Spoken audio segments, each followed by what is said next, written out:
In this video, we are going to study about adrenergic antagonist.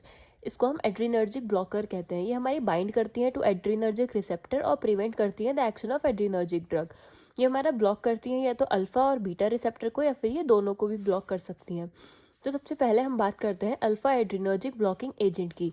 Alpha receptor antagonist block करती हैं adrenergic responses to mediated through alpha adrenergic receptors. इसके कुछ हमारे adverse effect होते हैं of beta alpha blocker, जैसे postural hypotension, palpitation, nasal stiffness, miosis, impaired ejaculation और impotence. हमारे बीटा ब्लॉकर की क्लासिफिकेशन है, हमने इसको क्लासिफाई कर रखा है सेलेक्टिव एंड नॉन सेलेक्टिव।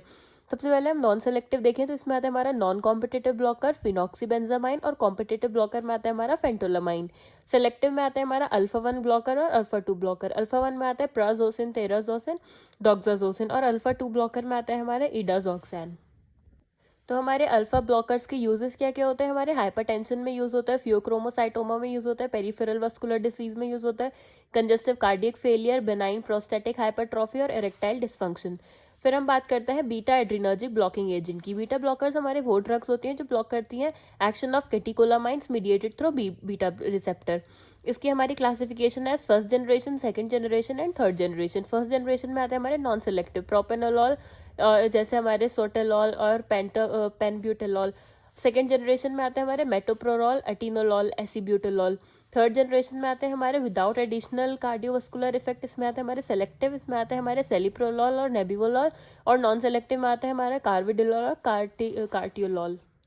इसके हम फार्माकोलॉजिकल एक्शंस की बात करें तो कार्डियोवास्कुलर सिस्टम है हमारा, हार्ट रेट डिक्रीज होता है, force of contraction, cardiac output, BP सब हमारा रिड्यूस हो जाता है, और एवी कंडक्शन भी हमारा रिड्यूस हो जाता है। रेस्पिरेटरी ट्रैक्ट में हमारा एयरवे रेस्ट्रिक्शन इंक्रीज हो जाता है, आई में हमारा इंट्राऑक्यूलर प्रेशर रिड्यूस हो जाता है, और मेटाबॉलिक में देखें तो ये ब्लॉक कर देती है लिपोलिसिस और ग्लाइकोजेनोलिसिस।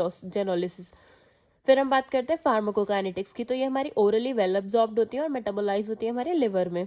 एडवर्स रिएक्शन की बात करें तो ये हमारा कॉज कर सकती है bradycardia, congestive cardiac failure, fatigue, reduce exercise capability, dizziness, weakness, insomnia, depression, cold extremities. हमारे बीटा ब्लॉकर की यूजेस क्या होते हैं? हम इसे यूज कर सकते हैं during hypertension, angina pectoris, cardiac arrhythmia, myocardial infection, congestive cardiac failure, obstructive cardiomyopathy, phaeochromocytoma, thyrotoxicosis और ग्लोकोमा।